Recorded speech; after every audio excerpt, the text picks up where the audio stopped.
How do you build trust? Hey, I'm Mike. This is Temple on Wheels. We'll talk about that in just a moment. What you're seeing is a place called Amana, Iowa. Actually, it's a group of 6 or 7 towns, and they're called the Amana Colonies, and they were started back in the 1800s. A group of German immigrants came to this part of Iowa, bought some farmland, and started living communally and building buildings and farming land, and they shared the income from that. Nobody had a wage.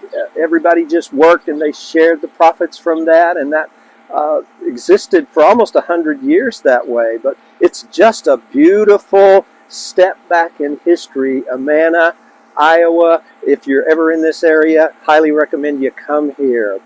Remember last week, my friend Tony, we talked about how he trusted in God, and he waited until the right moment, and God moved his heart, and now he's moving into a senior pastorship in a church in Phoenix, Arizona. And in his sermon to audition for that job, he talked about this story. A man named Dallas, good Christian man, did a movie, and in that movie, it was a Christian movie. He did it to honor God, and he put it all together, and the movie absolutely just bombed. And Dallas was crestfallen. He was depressed. He was wondering what God was up to, how he could do something that he felt like was honoring God, and it just didn't work, and it just fell apart, and he was depressed, and he was down. And then one day he saw a post on Facebook, and the post on Facebook said this. Now listen up.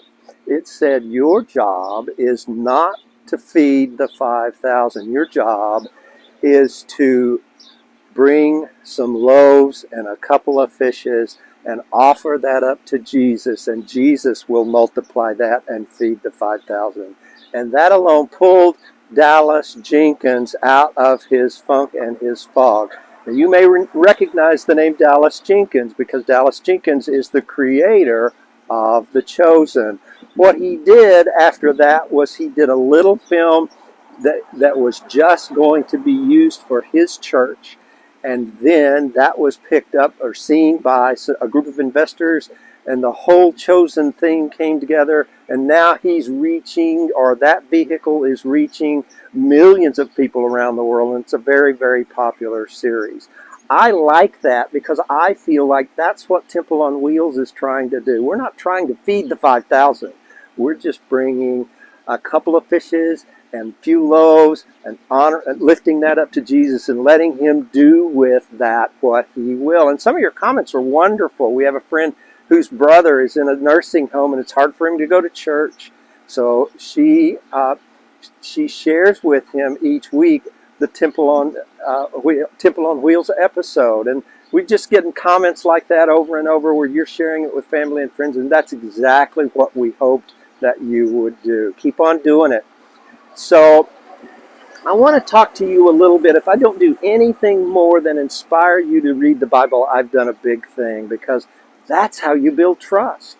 You get to know God through his word, and you put yourself into the word. So I'm recommending to you today to read that Bible. Pick it up off the shelf, dust it off, start in Genesis and read God's story all the way through to Revelations.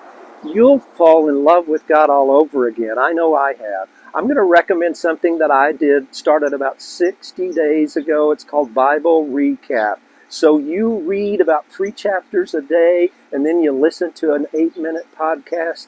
It's really helped open up things that I haven't seen in the Bible before, and I think it will you too, and it'll kind of help you keep on track. It's a 365-day reading program, BibleRecap.org. Search it, and it'll tell you everything you need to know to get started. But read that Bible. Thanks for watching Temple on Wheels. We'll see you next week.